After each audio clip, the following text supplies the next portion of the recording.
네, 안녕하세요. 회계사 2차 재무관리 연습 강의고, 저한테 기본서하고 객관식 들었다는 가정하에서 강의 진행할 거고, 더불어 아직 1차 결과가 어떻게 될지 모르겠지만 그냥 다들 올해 동차를 보러 간다라고 저는 강의할 거고, 여러분도 올해 동차를 본다 생각하고 공부해야 돼요. 원래 재무관리를 좀 제대로 제가 강의를 진행했으면 기본서 강의하고 그 다음에 심화 강의를 하고 그 다음 객관식을 가고 지금 동차에 왔어야 되는데 심화 강의를 진행하지 않았어요. 그 이유가 그 시기에 여러분이 이제 기본서 공부했는데 기본서가 잘 안 된 상태, 그 상태에서 심화 강의 해봐야 머리 들어온 것도 별로 없기 때문에 그때 심화 강의를 진행하지 않았었고, 지금은 기본서하고 객관식하고 지금 동차 강의 와 있다 생각하고 강의할 거고, 심화 강의가 없었기 때문에 2차 쪽에 대한 감이 여러분은 아예 없어요. 그러니까 지금 이 시기에 동차 공부를 하지 않으면 또 이 부분은 밀리게 돼요. 뒤로 또 기본서하고 또 객관식하고 또 1차 보러 가고 이런 상황이 되는 거라서, 혹시나 1차에 점수가 안 좋더라도 지금 이쪽에 공부를 해야 돼요. 기본서와 객관식 할 때는 제가 OT 내용이 별로 없었는데 2차 시험 할 때는 OT를 잠깐 제가 해야 되고요. 2차 시험을 본 적은 아마 없을 거니까 재무관리 쪽에서 이제 2차 시험의 문제 구성을 하게 되면은 먼저 문제 1번부터 시작을 해서 문제 7번까지 가는 게 전형적이에요. 7문제가 아닌 적이 없었어. 자, 그리고 각각의 문제들의 배점이 있고, 배점 중에서 가장 일반적인 것은 15점 배점 문제가 6문제에다가 10점 배점 문제가 1문제. 이 가장 전형적인 형태. 그런데 작년의 경우에는 20점짜리 문제 하나에다가 15점짜리가 4문제에다가 10점짜리가 2문제, 뭐 이렇게 갔어요. 뭐 가끔씩 나오는 문제 구성. 근데 일반적인 것은 15점, 그 다음에 10점. 뭐 다른 과목, 예를 들면 원가 회계다 라고 했을 때는 한 문제당 배점이 23점, 27점, 뭐 이 단계에 있는데 우리는 그냥 그런 거 없어. 깔끔해. 10, 15, 20, 뭐 이 정도예요. 자, 그리고 각각의 문제마다 물음들이 있어요. 그 물음이 아래 물음 1번, 물음 2번, 물음 3번, 물음 4번 정도까지로 해서 각각의 문제에 물음들이 달려있게 된다. 자, 일반적으로는 대부분 15점 문제라고 했을 때에는 물음 4개가 일반적이에요. 뭐 20점짜리도 물음 4개로 가는 게 일반적이고, 10점짜리 문제의 경우에는 물음 2개 있거나 물음 3개 있거나 이런 형태예요. 자, 그리고 문제들마다 그게 몇 점짜리 문제인지 그 문제지에 제시가 돼요. 그래서 문제 1번 해가지고 얘는 15점 문제다. 그래서 문제 배점이 제시가 된다. 그리고 그 안에서는 물음들이 있는데 물음에 대한 배점은 없어요. 안 나와 있어. 그래서 보통 얘기하기에는 그 해의 시험이 너무 어렵거나 너무 쉬울 수도 있잖아요. 너무 어려우면 너 다 빵점이야. 그때는 조금이라도 점수를 주기 위해서 쉬운 물음 쪽에 물음별 배점을 조정하는 게 아니냐, 이런 얘기를 해요. 거의 대부분의 경우에는 물음 1번이 제일 쉬운 물음이 일반적이에요. 너도 지금 맞출 수 있는 문제. 그래서 나머지 다 틀렸다 하면은 물음 1번의 배점을 좀 줘가지고, 더 줘가지고 좀 점수 컨트롤을 좀 한다, 뭐 이런 얘기가 좀 있긴 해요. 자, 다음 물음들에 대한 얘기인데, 이 물음들이 구성되는 거는 첫 번째로는 독립적인 물음들이 나오는 케이스가 있어요. 자, 물음 1번부터 물음 4번까지는 독립적이다. 물음 1번 따로, 2번 따로, 3번 따로, 4번 따로. 물음 1번은 주식에 대한 얘기, 물음 2번은 채권에 대한 얘기, 3번은 선물, 4번은 옵션 얘기. 각각 다른 주제들 가지고서 물음을 구성할 수가 있어요. 우리 문제 1번 보면 문제 1번, 지금 굳이 안 봐도 되긴 하는데, 보게 될 문제 1번에서 물음 1번은 주식조 얘기, 물음 2번은 뭐 채권을 빙자한 연표시이자율과 연간 실효이자율 얘기, 물음 3번은 화폐의 시장가치, 물음 4번은 재무관리의 기본적인 목표, 이렇게 구성될 수가 있어. 자, 그리고 두 번째 구성으로는 물음들이 서로 연결되는 형태가 있어요. 연결되는 형태는 예를 들면 자본 예산이야.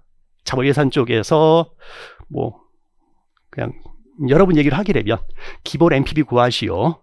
부호차 사용에 따른 효과 이런 식으로 넘어가고, MM 쪽이 얘기면은 무부채 기업 가치 얼마냐, 자본구조 변경, 부채 사용계 가치 얼마냐, 변경된 후에 자본 비용 얼마냐. 채권 얘기면은 듀레이션 구하시오, 볼록성 구하시오, 탄력성 구하시오, 뭐 등등등 이렇게 연결된 문제로 가는 케이스가 있어요. 그 다음에 세 번째로는 혼합형이 있어요.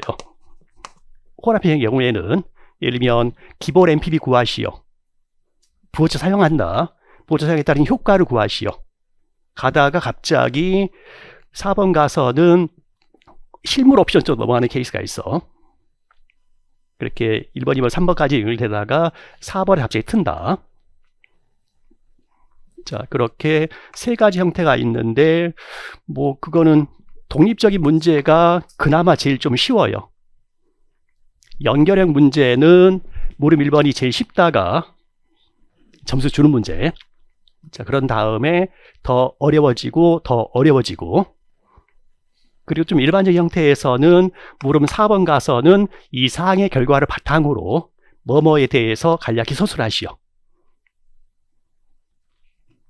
자, 그리고 이런 물음들 중에는 계산형 문제가 있고요. 그리고 서술형 문제가 있어요. 우리 1차 시험도 마찬가지죠. 계산이 있고 말 문제 써 있으면 맞냐 틀리냐 고르는 게 있고, 1차 시험은 좀 봤으니까 1차 시험은 대부분의 문제들은 계산이 그렇게 많이 어렵진 않죠. 1차 시험에서 더 문제가 되는 것은 그 문장이 옳은 거냐 틀린 거냐 판단하는 게 좀 더 어려웠을 거예요. 그런데 2차 시험의 경우에는 계산이 훨씬 어려워요. 계산 훨씬 어렵다. 서술형 문제의 경우에는 그렇게 많이 어렵진 않아요. 왜냐하면 1차 시험의 경우에는 문제에 써있는 지문을 보고서 내가 그게 맞는지 틀린지를 골라야 되는데, 그 지문이 내가 처음 본 지문이야. 왜냐하면 출제자의 언어로 표현된 문장이거든요. 걔 말로 써놨어. 내가 이해하기가 어려워. 그런데 서술형 문제의 경우에는 너의 언어로 쓰면 돼. 1번 문제의 마지막에 4번 같은 경우에, 물음 4번 같은 경우에는 지문의 목표로 이 극대화가 타당하지 못하다, 그 이유에 대해서 간략히 서술하시오. 기본적인 주제는 다 아는 거잖아. 그걸 너의 언어로 쓰면 돼. 예를 들면 채권 쪽에서 듀레이션 이용해서 채권 가격의 변동액 구하시오. 현금화나 할인법을 이용해서 채권의 변동액 구하시오. 물음 4번 가서는 왜 2번과 3번의 결과가 다른지 간략히 서술하시오. 이런 식으로 가요. 당연히 볼록성 때문이잖아. 뭐 이런 얘기가 이해 안 될 건 아니잖아요. 자, 그리고 서술형의 경우에는 문제에서 대부분 요구하는 게 간략히 서술하시오 라고 하든지, 아니면 세 줄 이래로 서술하시오, 이런 식으로 나와. 세 줄이면 내용이 별로 안 되죠. 길게 쓰지 말란 얘기야. 채점하기 쉽게 짧게 써. 포인트 들어가 있는지 확인할 거야. 이런 요구사항이야. 자, 그래서 서술형 문제 같은 경우에는 제가 문제들에서 해답이 있을 거잖아요. 해답에는 제 언어로 써놨어요. 그걸 보고서 너의 언어로 쓰는 연습을 좀 해야 돼요. 내용 자체가 어려울 건 아니니까. 자, 그 다음에 서술형 문제 같은 경우에도 뭐 4가지를 서술하시오. 이 나올 수가 있어. 5가지 있으면 안 되느냐? 5가지 중에 틀린 게 있으면 안 되는 거고, 4가지 쓰라고 했는데 5가지를 써야겠다 싶으면은 2개를 엮어가지고 하나로 만들면 되는 거죠. 뭐 그런 식으로 좀 지켜주고요. 다음 계산형 문제의 경우에는 문제에서 요구하는 게 숫자가 지저분한 문제가 있어요. 그 지저분한 문제의 경우에 반올림해서 표시하시오 라고 요구를 하게 돼요. 반드시 지켜야 돼. 자, 값이 나온 게 0.34567이 나왔어요. 소수점 아래 5자짜리에서 반올림해서 소수점 아래 넷째 자리까지 표시하시오. 이런 식으로 표현이 돼. 반드시 지켜. 자, 그리고 뭐 표현되기에 퍼센트 단위로 해서 소수점 아래 둘째 자리까지 표시하시오. 퍼센트 단위라고 표현하게 되면은 얘는 소수 단위잖아요. 퍼센트 단위로 하게 되면은 34.57% 이렇게 표시하라는 거예요. 이게 퍼센트 단위로 소수점 아래 둘째 자리까지 반올림, 셋째 자리 반올림에서 둘째 자리까지 표시. 이게 퍼센트 단위라는 표현이야. 쟤는 반드시 지켜야 돼요. 자, 더불어서 문제에서 단위를 말해줄 거예요. 억원 단위로 표시해라 하면 억원 단위로 표시해야 돼. 좀 공부할 때 짜증나는 부분이고 시험 볼 때도 짜증나는 부분인데 반드시 문제 지켜줘야 돼요. 아니면 갑자기 들어갈 수 있어. 어떤 문제의 경우에는 문제 자료가 자본 예산 자료인데 투자하는 금액이 100억 원. 억원 단위로 문제가 나왔어, 자료는. 근데 마지막에 물음 1번 갔더니 계산해서 NPV를 원 단위로 표시하시오. 그 문제 단위는 억원 단위였는데 물음에서 요구하는 사항은 원 단위라고 했을 때에 거의 대부분 사람들이 억원 쓰고 나와버렸어. 뭐 그게 감점 요인 되지 않았을 것 같지만 그래도 지켜줘야 돼. 그리고 단위를 반드시 쓰세요. 자, 다음으로는 실제 나중에 답안을 작성할 거예요. 뭐 답안은 뭐 맨 앞 페이지에는 응시자 주의사항 쫙 써 있고 맨 아래에 자기 응시보롱하고 이름 쓰고 넘기면은 1페이지부터 쫙 선이 그어진 그런 답안지가 여러분한테 오게 될 거예요. 근데 답안지가 전체 10페이지 답안지의 앞면에만 쓰게 돼 있어요. 10페이지야. 10페이지에 대해서 100점의 배점인 거죠. 이틀에 걸쳐서 시험이 진행이 되고 첫째 날 1교시가 세법, 2교시가 재무관리, 점심 먹고 나서 재무관리, 그 다음에 감사, 둘째 날 원가, 그 다음에 원래는 재무회계인데 뭐 지금은 재무회계 1, 재무회계 2인가요? 뭐 재무회계는 과거에는 하나로 150점이었으니까 그때는 14페이지였어요. 다른 과목들은 다 10페이지.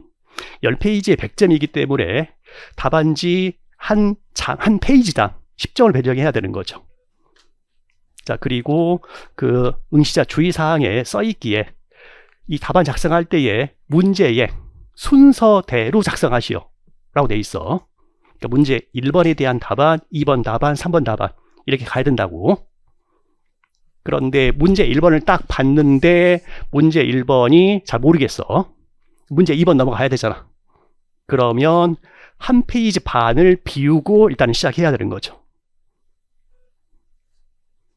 1번이 15점이면 한 페이지가 10점이니까 문제 1번에 대해서 한 페이지 반 띄우고 문제 2번 시작해야 되는 거죠.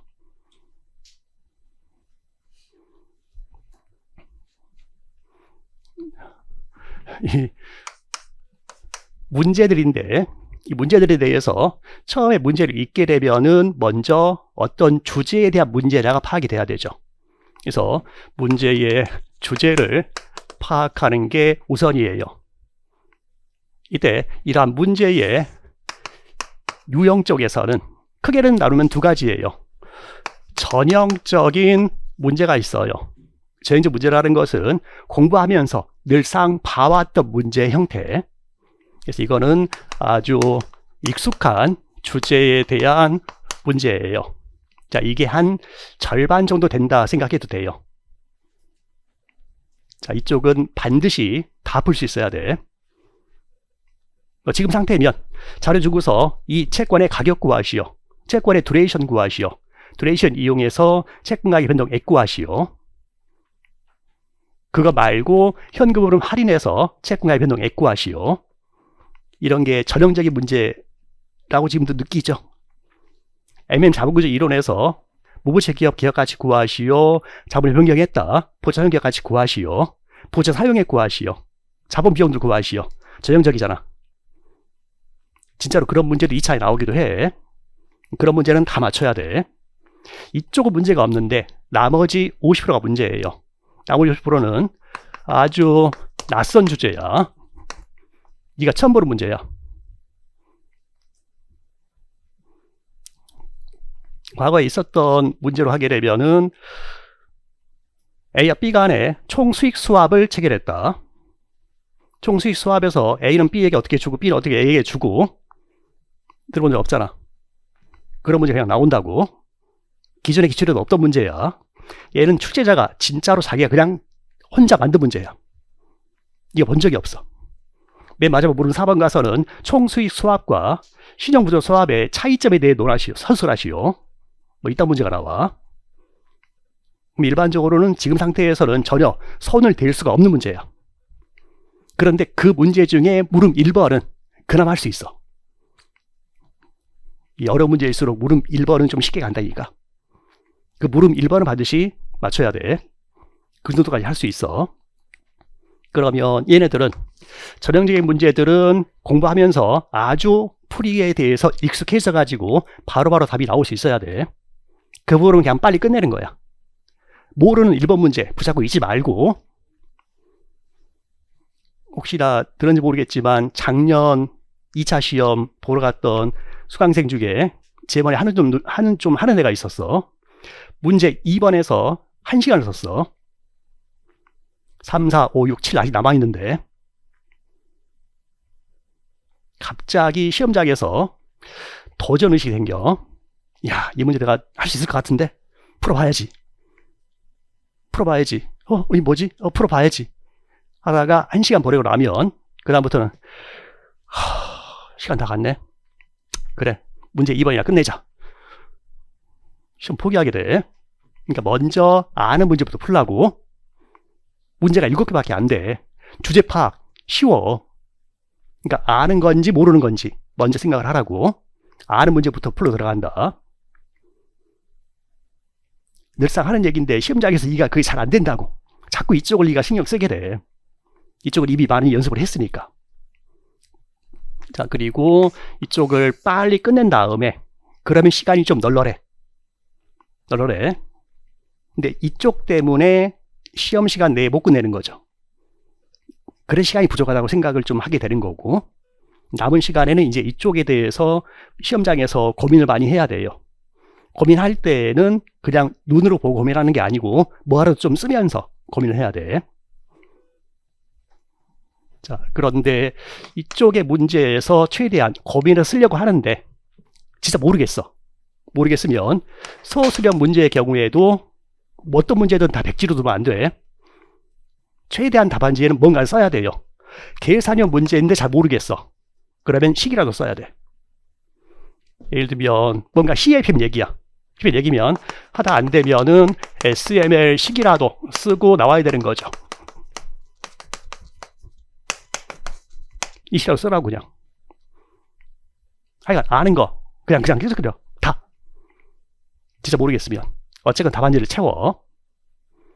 자, 그리고 RF 플러스 2RF 마이너스 RF 곱하기 베타 해서 만약에 이런 답안이 작성이 돼야 되면 거기에서 이 식을 쓸 거냐 말 거냐, 식도 쓰고 숫자도 쓸 거냐, 식 없이 숫자만 쓸 거냐 쪽에서는 너도 이 식을 알잖아.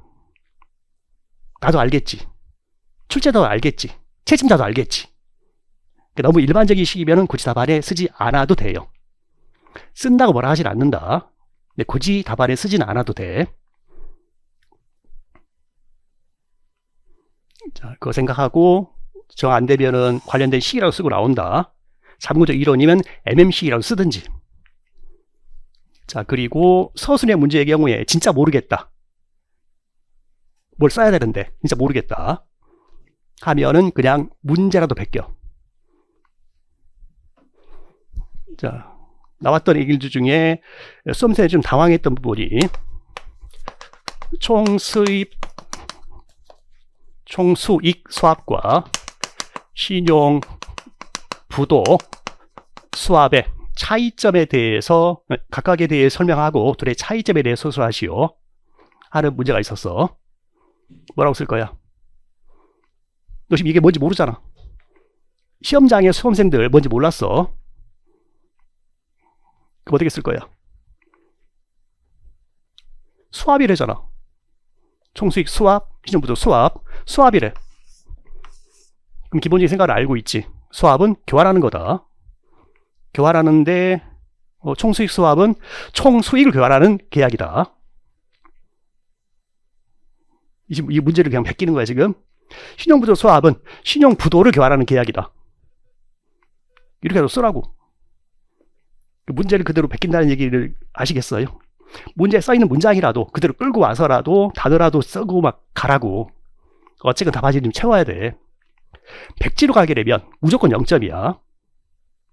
작년, 재작년 시험이 아주 어려웠어요.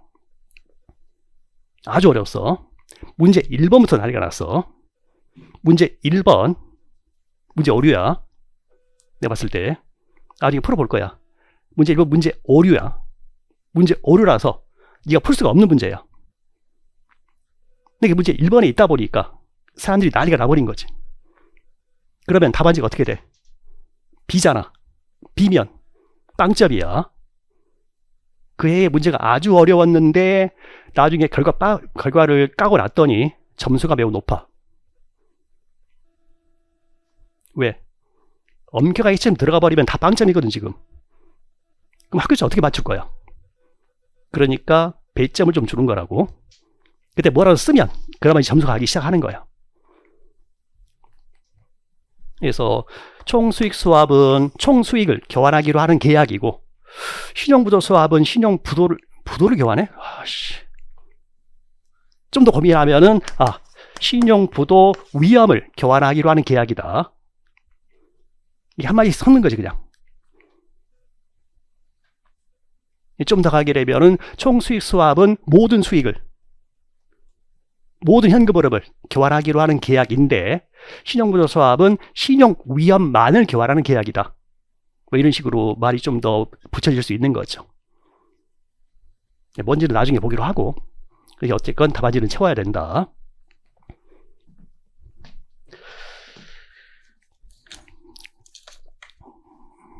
자, 다음 우리 교재 관련해서는 전부 다 기출 문제들이에요. 일부 얘기는 제가 몇 문제 더 넣은 것도 있는데, 뭐 예를 들면은 우리 기본서 공부할 때에 이 문제는 계산 문제가 2차형이다. 기본서 때 안 하고 갔고 그랬던 부분들 몇 문제 가져온 것도 있고요. 혹시나 강의 진행하다가 필요하면 제가 좀 문제 좀 더 나눠주면서 강의할 수도 있는 거고. 자, 그래서 교재는 2003년부터 그 금감원 홈페이지에 문제가 공지가 됐어요. 그 이후에 나왔던 문제들은 당연히 들어가 있고, 자, 그 이전에 있었던 문제들은 복원된 문제라고 얘기를 해요. 그게 92년 문제부터 아마 있을 거예요. 복원된 문제 이런 얘기는 들어봤죠. 이 당시에는 문제를 발표하지 않았기 때문에 시험장에 들어왔던 수험생들이 시험 보고 나와서 이런 문제가 나왔었다 라고 기억에 의존해서 다시 복원한 문제. 혹시 월간 회계 이런 거 책 들어본 적 있어요? 이쪽 시장에서의 그 잡지야, 잡지. 매달 나오는 잡지. 월간 회계. 거기에 시험 끝나고 나면은 그 복원된 문제가 거기 그 잡지 안에 들어서 출판이 됐어요. 그래서 복원된 문제라고 우리가 얘기를 해요. 자, 그런 과거에 있었던 발표되지 않은 복원된 문제 같은 경우에는 문제 구성이 좀 이상할 수도 있어요. 그러니까 왜 그런 문제가 이러느냐라고 나한테 얘기하지 말고, 남들이 그런 문제가 나왔다고 하니까 내가 실어놓은 문제예요. 좀 엉성할 수 있고, 뭐 지금 봤을 때 이 당시 문제들은 그래도 좀 쉬운 문제들이 많아요. 지금 문제 어려운데 옛날에 좀 쉬웠다. 좀 일찍 태어나서 쉬울 때 시험 좀 보지. 자, 그래서 이 교재는 과거 92년 정도부터 현재까지 기출문제들 다 들어와 있는 거고, 제가 생각했을 때 지금 동찰 준비 단계에서는 기출문제만 다 할 수 있으면 문제 없을 것 같아요. 물론 나중에 유예로 가게 되면은 유예로 안 갈 거죠. 혹시 유예 가게 되면은 다른 형식의 문제들, 이런 쪽의 문제들을 좀 많이 보는 게 좋은데 지금은 그럴 시간이 없어. 예를 들면 뭐 발표 나와서 1차 붙었다 하게 되면은 2차까지 시간이 별로 없어요. 회사 시험 준비하면서 가장 빡셀 때가 지금이야. 1차 끝나고 동차 보러 가기 전까지. 가장 빡센 시간이라서 시간이 별로 없기 때문에 시험이 공부하는 범위를 넓힐 수가 없어요. 최대한 축소를 해야 되고 2차 시험 보러 가기 전까지 이 정도의 기출문제들을 소화할 수 있으면 충분한 걸로 보여요. 이해라도 잘하라고. 그리고 교재에서 챕터별 구성은 기본서나 객관식 때에는 기업 재무론 먼저 하고 그 다음 금융투자론 갔어요. 근데 연습서 쪽에서는 금융투자론 먼저 하고 나서 기업 재무론 쪽으로 넘어갈 거예요. 특히나 만약에 투자가치평가 들어갔을 때에 실물 옵션이 걸린거됐다 하게 되면 옵션 가격결정 모형 알아야 볼 수 있거든요. 그렇게 이쪽에서의 평가 기법들이 뒤쪽에 연결되기 때문에 일단 금융투자론 먼저 하고서 기업 재무론 진행할 거예요. 자, 더불어서 기본서나 객관식 공부할 때에 앞에 부분은 또 빡세게 막 공부하다가 뒤에 가면서는 에이 제끼지 뭐 이런 애들 좀 있어. 이 차는 그래서 갈 수가 없어. 그러니까 금융투자론 다시 확인하고서 기업 재무론 넘어갈 거예요. 자, 다음 처음에 1회독을 할 거잖아요. 1회독 하면서는 저에게 강의를 듣고 그 다음에 가서 혼자 풀어보고 하는 정도까지가 1회독인 거죠. 강의 한번 들었다고 1회독, 다시 책 보면 2회독, 이거 아니야. 강의 듣고 책 보면서 공부하는 게 1회독. 자, 1회독을 할 때에는요, 우리가 좀 강박관념을 갖고 있는 게 혼자 스스로 풀어야 된다 라는 강박이 좀 있어. 처음 풀 때에도 답안을 안 보고 혼자 끙끙대고 있어. 시간 다 간다. 지금 시간이 없다고. 처음에 공부할 때에는 강의 들을 때에도 제가 설명 다 해주잖아요. 그것처럼 혼자 복습할 때에도 물론 혼자 문제를 한번 살펴보고 고민하는 시간이 잠깐은 필요해. 거기 너무 많은 시간을 쏟지 말라고. 혼자 한번 문제를 보고서 파악을 해보고 어떻게 하면 되겠다 정도 생각해보고, 그리고는 답안 보는 걸 주저하지 마세요. 그냥 책이다 생각하고 책이니까 다 읽는 거지 처럼 문제 보면서 최대한 혼자 해보려고 하되 답안도 보고 이렇게 진행하세요. 답을 너무 멀리 하지 마. 다만 그렇게 1회독이 끝나면 이후에 2회독에 들어가게 될 거고, 그때부터는 스스로 해야죠. 혼자 고민해야지. 방법은 다 이제 익혔으니까 혼자 하는 연습을 해야 될 거잖아요.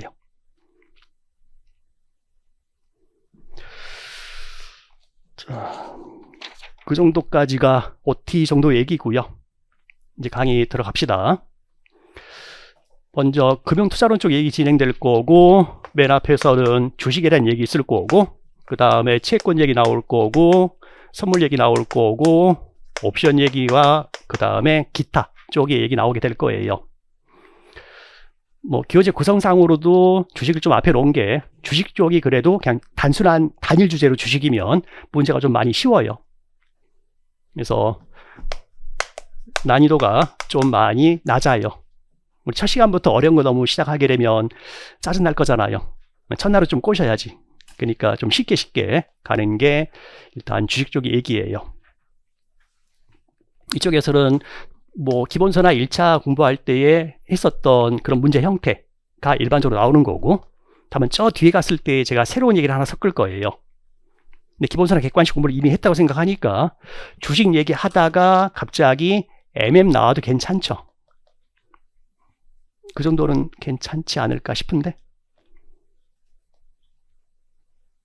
그래서 뒤에 있는 주제지만 우리 기본서가 아니잖아요. 뒤에 있는 주제더라도 필요하면 제가 갖다 쓸 거예요. 우리 여러분이 이해할 수 있는 정도만 갖고 올게요. 다음으로 채권 넘어가게 되면 채권에서는 난이도가 조금 올라가요. 기본서보다. 지금 난이도는 기본서보다 좀 더 올라간다.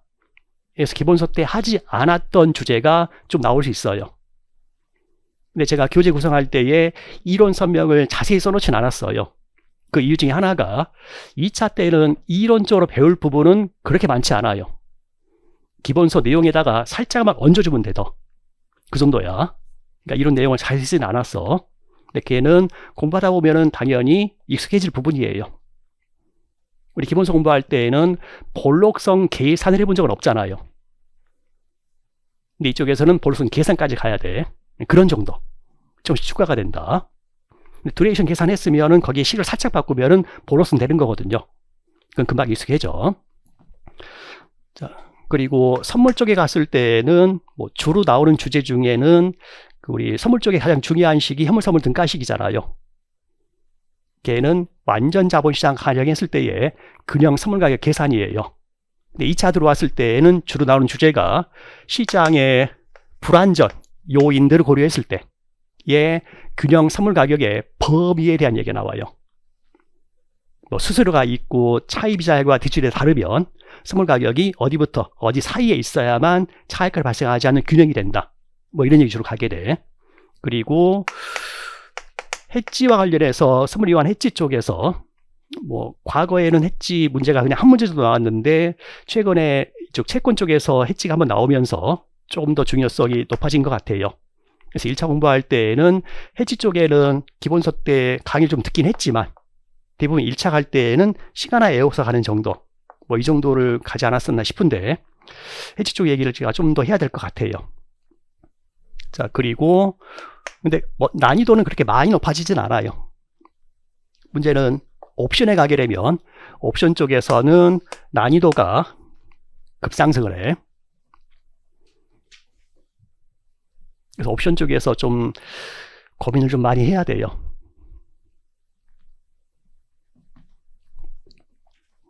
자, 1번 문제 가볼게요.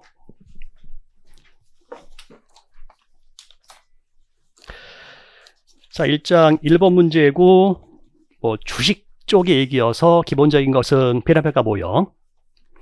봤더니 문제 1번에서 각 물음은 서로 연관성이 없는 별개의 물음이다 라고 했어요. 물음 1, 2, 3, 4가 다 독립적이다라는 거죠. 그래서 1번 따로, 2번 따로, 3번 따로, 4번 따로. 제일 단순한 것은 물음 4번이 되겠네요. 물음 4번의 경우에는 실험 목표는 기하같이 극대화라고 한다. 이 극대화가 타당하지 못한 문제점을 써라. 우리 지머리 첫 시간에 하는 얘기죠. 많이 익숙한 주제일 거고 그런 이익 극대화의 문제점이라고 하게 되면은 첫 번째 이익 극대화한다고 했을 때에 극대화 대상 이익의 개념이 모호하다.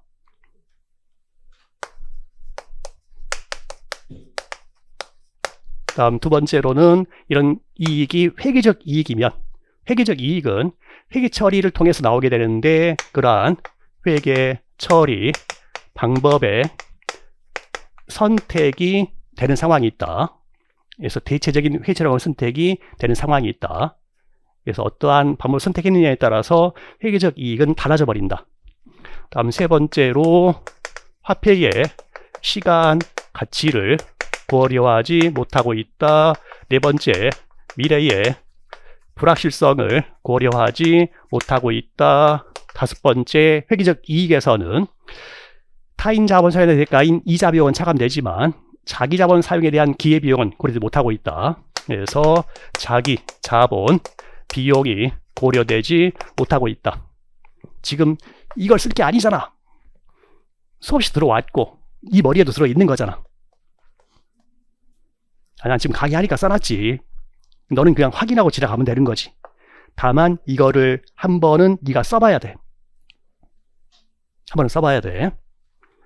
그러니까 이런 얘기들이 제가 해답에 써놓은 얘기인데 읽고 지나가지 말고 그걸 네가 한번 써보는 연습을 해야 된다고요.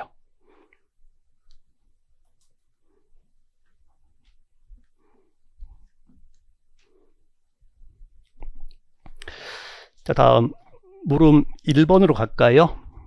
배당평가 모형 쪽의 얘기고 강의 진행은 객관식 때와 유사한 형태로 진행을 할 거예요. 그래서 문제 풀기 위해서 기본적으로 필요한 사항이 있으면 제가 간략히 설명하고 일단 문제 풀로 들어갈 거야. 배당평가 모형 쪽은 이미 많이들 알고 있는 얘기예요. 배당평가 모형 쪽에서는 NPV-GO 성장기회의 주당 수년제 가치로 가게 되면은 걔는 성장기회가 있는 경우의 주가와 성장기가 없는 경우, 그 기업이 무성장이라고 가정하는 경우에 주가의 차이를 성장기의 주당 수련제 가치라고 얘기한다. 그때 만약에 항상 성장하는 기업이다 라고 하게 되면은 항상 성장 기업의 경우에 주가는 1년 말 배당 나누기 할인율 마이너스 성장률로 계산이 되는 거고, 반면에 그 기업이 무성장이라고 가정하게 되면 그때는 1년 말에 EPS 발생할 건데 그걸 전부 다 배당 지급해서 이익의 내부 유보에 따른 재투자가 없어서 이익이 항상 그대로 유지가 되고, 항상 일정한 이익을 전부 다 배당 지급해서 매년 배당이 계속해서 일정한 케이스가 그 기업이 무성장한다고 가정했을 때 주가이다. 자, 거기에서 주주의 요구 수익률인 기업의 자기자본 비용이다 라고 했을 때는 기본적으로 CAPM 성립 과정, 그래서 그 자기자본 비용은 SML식을 이용해서 그 주식에 대한 체계적 위험이나 보상이 주어지게 된다. 1차 때도 많이 했던 계산인 거고. 자, 그리고 1년 말 배당의 경우에는 문제 자료에 따라서 작년도 배당이 나오게 되면은 거기서 한번 성장한다. 자, 그게 아니고 올해의 예상되는 EPS 나오게 되면 EPS 중에서 유보한 거 말고 나머지가 배당 지급된다. 혹은 문제에서 작년도에 EPS가 나오게 되면 그 주당 이익이 한번 성장하면은 1년 말 EPS 될 거고, 그 중에 유보한 거 말고 나머지 배당으로 접근하는 거죠. 자, 그리고 성장률과 관련해서는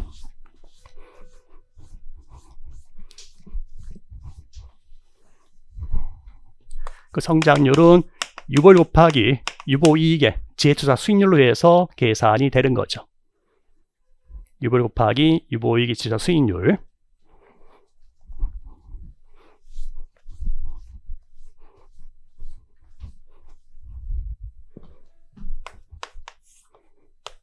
현재가 있고 1년 후가 있다. 어떤 기업이 지금 발생된 EPS가 4,000원인 상황에서 일부를 유보하고 일부는 배당 지급한다. 만약에 그 기업의 유보율이 60%다 라고 하게 되면 발생한 이익 4,000원 중에서 2,400원만큼은 기업 내부에 유보해서 투자를 한다. 그러면 현재 지급되는 배당은 1,600의 배당이 지급된다. 자, 기존 투자에서는 계속해서 4,000원의 EPS가 영구히 발생하는 상황이고, 이익 중에 일부를 유보에 투자하게 되면 추가적인 이익이 더 발생하게 된다.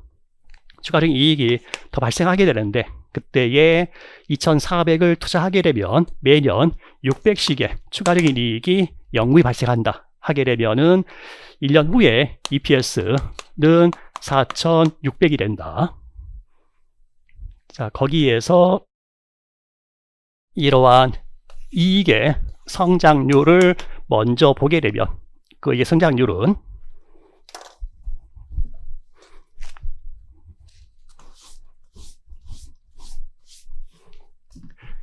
1년 말 EPS는 현재 EPS에서 추가적인 EPS의 증가가 발생을 하게 되는데, 원래 있던 EPS가 4,000원이었고 추가적인 이익이 600이 더 발생해서 4,600의 주당 이익이 발생하게 된다. 근데 거기에서 600의 추가적인 이익은 2,400을 유보해서 투자했더니, 자, 거기에서 25%의 일종의 이익률이 발생을 해서 600의 EPS가 추가로 발생을 하게 된다.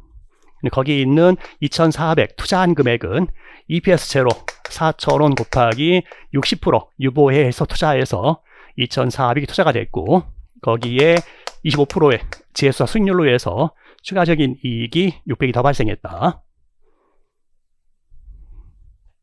자, 그러면 1년 말에 EPS는 원래 있던 EPS 제로에서 더 증가되는 추가적인 이익은 그 EPS 제로 4,000원에서 60%만큼을 유보해서 투자했고, 투자가 된 2,400에 대해서 25% 수익률인 유보이익의 재수사 수익률로 추가적인 이익이 더 발생하게 된다.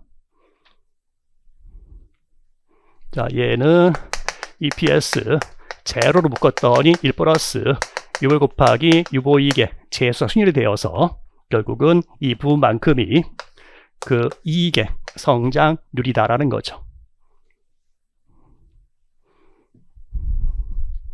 그래서 원래 나오는 이 성장률은 이익의 성장률이에요. 이익의 성장률인데 그 이익의 성장률인데 현재부터 1년 후까지 이익의 성장률은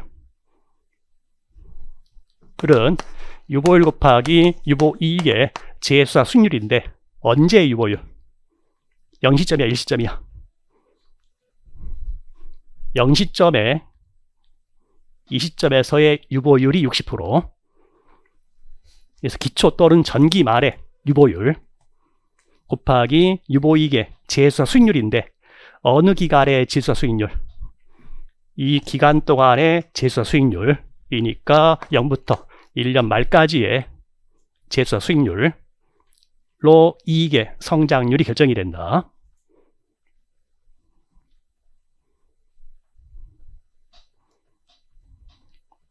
자, 1차보다는 살짝 더 나갔어요.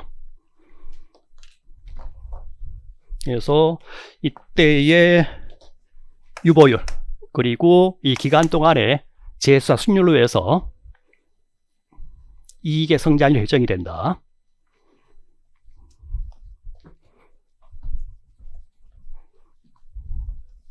자, 그런데 항상 성장 모형에서는 유보율이 계속해서 일정하게 유지가 된다. 0시점의 유보율과 1시점의 유보율이 계속해서 일정하게 유지가 된다. 그러면 EPS 1 곱하기 1마이너스 유보율 하면 이게 1년 말에 배당이 되는 거고, 얘 곱하기 1마이너스 유보율 하게 되면 이 부분이 제 0시점에서의 배당이 되는 거죠. 그러면 0시점과 2시점에서의 이 유보율이 일정하게 되면 그때는 이 성장률이 배당의 성장률과 같아지는 거죠. 1년마 배당은 현재 배당에서 이렇게 성장하는 거니까. 자, 그래서 항상 성장 모형에서는 이러한 이익의 성장률이 배당의 성장률과 같게 된다. 그런데 유보율이 달라지면 네가 알고 있는 성장률은 이익의 성장률이에요. 네가 아는 성장률은 이익 성장률이다. 항상 성장 모형에서는 유보율이 항상 일정하니까 배당 성장률과 같아지는 거지만 만약에 유보율이 달라지게 되면 네가 아는 성장률은 이익의 성장률이다.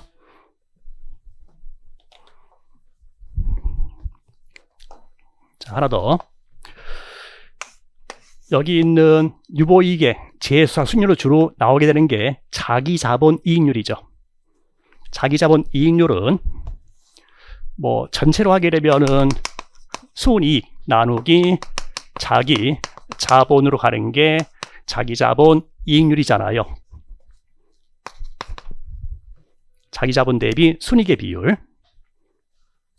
이때 자기자본이 장부금액이다 시장가치다. 얘는 재무 비율이야. 재무지표 가지고 분석하는 비율. 따라서 얘는 장부금액이에요.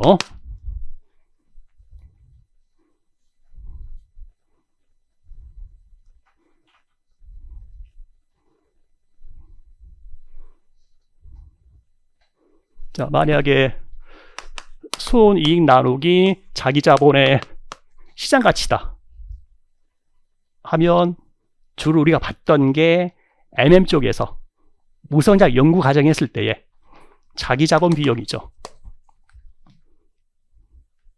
자기자본의 시장가치가 무성장 연구기업 주주현금인 순이익을 자기자본 비용으로 현재 가치하면 자기자본의 가치가 됐잖아요. 그래서 이 모양 나오는 것은 무성장 연구 과정 했을 때의 그 무성장 연구기업의 자기자본 시장가치 또는 자기자본 비용에 대한 얘기였어. 얘는 그게 아니고 재무 비율이라고. 재무 비율이니까 순이익 나누기 자기 자본인데 자기 자본의 장부금액이라고.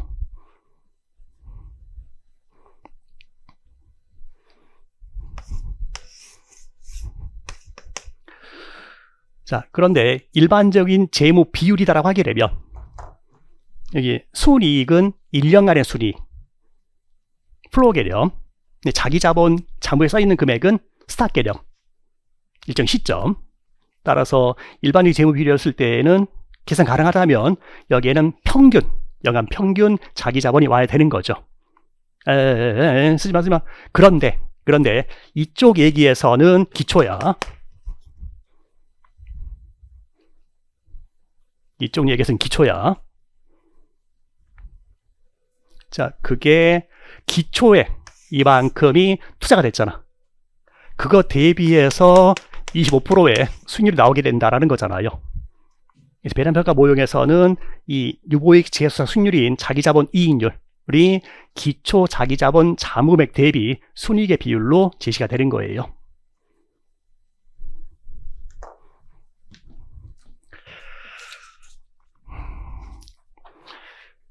물음 1번 갑시다. 물음 1번은 단순해요. 봤더니 내년도 주당 이익 660원 예상하고 있으며 주식이나 시장 할인율은 12%이다. 매년 이익의 60% 재투자할 예정이고 자기 자본에 대한 재수 수익률은 15% 유지가 될 것으로 전망이 된다. 매년 할인 모임에 따른 주식 가치는 얼마인가? 주식 가치 중에서 성장 계량 가치는 얼마인가? 요거 사항이 두 가지야. 실제 시험장이면 문제를 읽고서 요거 사항이 얘가 1번, 얘가 2번이라고 문제지에 표시하는 게 좋다. 아니면 네가 하나 빠뜨리고 간다. 문제에서 뭘 요구했느냐 하는 걸 명확히 생각하고 가세요. 지금 문제 1번이 내용 자체는 쉬운데 제가 시험 관련된 설명까지 좀 하느라고 시간이 좀 걸릴 거야. 지금 요구하는 것은 주식 가치인 주가 구해봐라 하는 것과 NPV 지효인 성장 기회의 주당 수년제 가치 구해봐라 하는 것까지 나오는 거죠. 하게 되면은 문제 1번에 물음 1번이야 라고 답안지에 표시할 때에 문제에 있는 기호 그대로 써주는 게 좋아요. 그리고서 답을 쓸 건데 답 외에 계산 과정도 쓰겠죠. 답만 딸랑 주가 얼마 이렇게 쓰지는 않을 거잖아. 그때 최종적인 답을 두 가지식으로 놔도 되고 미가식으로 놔도 돼요. 답은 눈에 띄게만 표시를 해줘. 명확하게 구분할 수 있게. 그럼 먼저 문제에서는 요구하는 게 첫 번째가 주식 가치죠. 주식 가치는 지금 항상 성장 모형이니까 1호 배당 나누기 할인율 마이너스 성장률로 해서 계산할 거고, 거기서 1년 말 배당 관련해서는 문제 자료에 주당 이익 나와 있다. 주당 이익이 EPS 1이니까 EPS 1 660원은 주당 이익. 거기에서 유보한 거 말고 나머지가 배당 지급될 거다. 유보율은 60%를 재투자할 예정이니까. 다음 주주의 요구 수익률은 12%다 라고 문제에서 그냥 제시가 되었고, 마이너스 성장률인데 성장률 계산할 수 있도록 유보율과 유보이익의 재투자 수익률이 나와 있는 거죠. 그래서 유보율은 60%에 유보이익의 재투자 수익률은 15%. 그러면 얘는 굳이 쓰지 않아도 괜찮은 거라고요. 다들 아는 식이겠지 뭐. 그래서 계산했더니 주가로 계산되는 게 8,800 이라고 가지 말고 반드시 단위를 써주세요.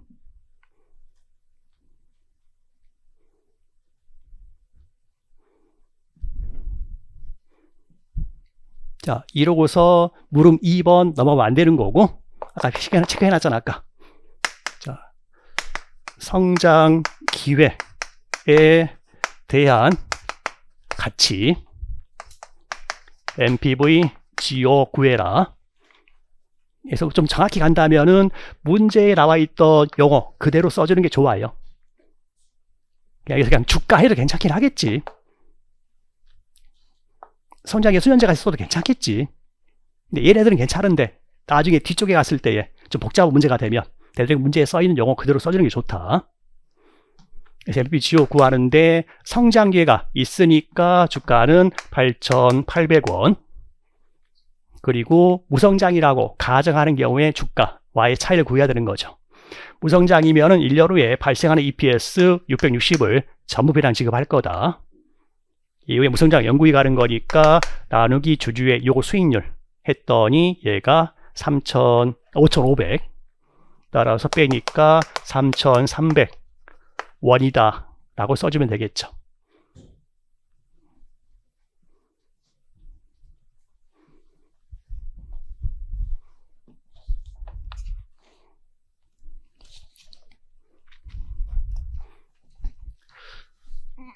자, 다음 물음 2번의 경우에는 연 표시이자율과 연간 실효이자 간의 관계식을 그냥 묻고 있어요. 채권으로 표현됐는데 만기 5년 액면이자율 6.2%의 분기별 이자 지급 조건이다. 3개월마다 지급. 걔가 액면가 채권이다 라는 얘기 나와 있으면은 액면 이자율이 6.2% 인데 얘가 시장 이자율과 같다. 근데 채권의 시장 이자율을 만기 수익률 YTM이라고 하는 거죠. 갑자기 YTM 나와도 괜찮잖아. 이자 이 정도로 알잖아. 근데 그게 시장에서 얘기하는 이자율인 거니까 시장에서 얘기할 때는 분기별 이자 지급 조건의 경우에도 단순하게 연율로 환산해서 표시를 하자. 따라서 얘가 연 표시 이자율인 거죠. Annual Percentage Rate, 연 표시 이자율. 근데 그랬을 때의 연 실효 이자율, 연간 실효 이자율 구해보자. Effective Annual Rate. 그러면 문제에 있는 6.2%는 연 표시 이자율인 거고, 그 안에 담긴 의미는 3개월마다 분기별 이자 지급 조건이니까 3개월간의 이자율은 6.2% 나누기 4 하는 게 3개월간의 이자율. 이었을 때의 1년간 실제로 얻게 되는 이자율, 우린 연간 실효 이자를 구해보자. 거기서 1 플러스 연 표시 이자율 나누기 지금은 분기별 이자 조건 1년 후까지 이자 계산하면은 그게 1 플러스 연간 실효 이자율. 거기서 얘가 지금은 6.2%라고 했으니까 얘를 계산할 수는 있는 거죠. 그러면 연간 실효 이자율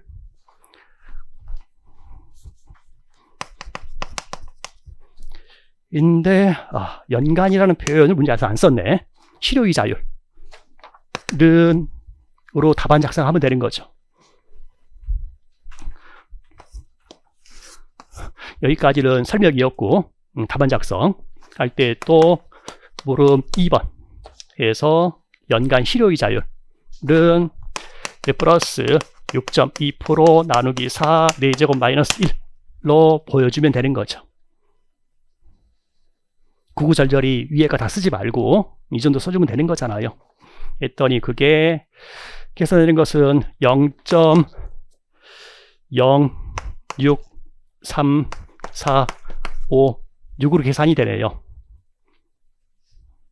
그거에 대해서 답안 작성할 때에 맨 마지막에 계산 결과는 퍼센트 단위로 표시하되 반올림에서 소수점 둘째 자리까지 표시하시오 라고 했어요. 그러면 퍼센트 단위로 표시하되 반올림해서 소수점 둘째 자리야. 그러면 6.35%라고 표시를 해야겠죠.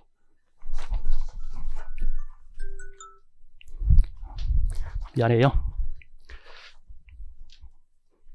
이게 문제에서 요구하는 퍼센트 단위로 반올림해서 소수점 아래 둘째 자리까지.